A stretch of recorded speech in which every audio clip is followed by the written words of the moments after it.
தேவனுடைய பரிசுத்த நாமத்திற்கு மகிமை உண்டாவதாக. இந்த காலவேளை உங்கள் அனைவரையும் ஆண்டவராகிய இயேசு கிறிஸ்துவின் இன்ப நாமத்தில் அன்போடு வாழ்த்தி வரவேற்கிறேன்.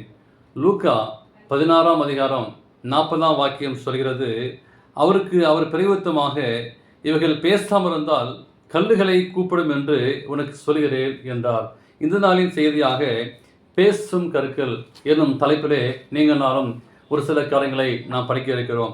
எனவே ஆண்டவராகிய இயேசு கிறிஸ்து ஒரு கற்களை வைத்து பேச வைக்கிறார். கற்களின் மூலமாக நீங்கள் நானும் கற்றுக்கொள்ள பாடங்கள் அநேகம் உண்டு. சரித்திர ஆசிரியர்கள் அங்கே பாபிலோனை பற்றி நாம் எழுதும்போது, பாபிலோனை ஆண்ட அங்கே கல்தையருடைய கடைசி அரசன் நபோடியஸ் என்று சொல்கிறது. ஆனால் வேதாகமம் பெல்ஷாசர் என்று குறிப்பிடுகிறது.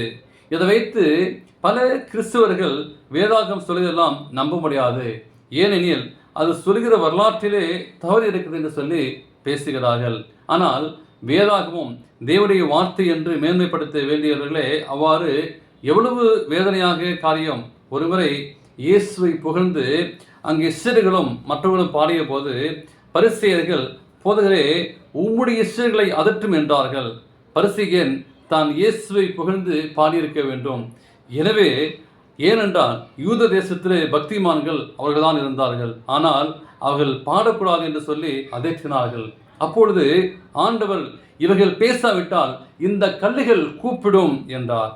சில சமயங்களே கல்லுகள் பேசத்தான் செய்கிறது. வேதாகமத்தை நீங்கள் உயர்த்தி பிடிக்க வேண்டிய கிறிஸ்தவர்களே, இந்த தானியேல் புத்தகத்தை நம்ப முடியாது, இது தீர்க்க தரிசனம் அல்ல. எல்லா சம்பவங்களும் நடந்து முடிந்த பிறகு யாரோ ஒருவர் அங்கே நடக்க போது போல் எழுதுகிறான் என்று சொல்லியிருந்த போது கல்லுகள் பேச விட்டன. எனவே லிஸ்பர் என்னும் இடத்தில் லபோனியாவின் உருளை கண்டுபிடிக்கப்பட்டு இருந்தது. அங்கே தொல்பொருள் ஆராய்ச்சி நமக்கு தருகின்ற தகவல் இதுதான். நபோடியஸ் ஆட்சிக்கு வந்தபோது 3வது ஆண்டில் அவன் மகன் பெல்ஷாசரை இணை அரசாக நியமித்து அவரிடம் ஆட்சி பொறுப்பை கொடுத்துவிட்டு அங்கே சந்திர கடவுளின் கோயிலை பணிந்து பார்க்க சென்று விட்டான்.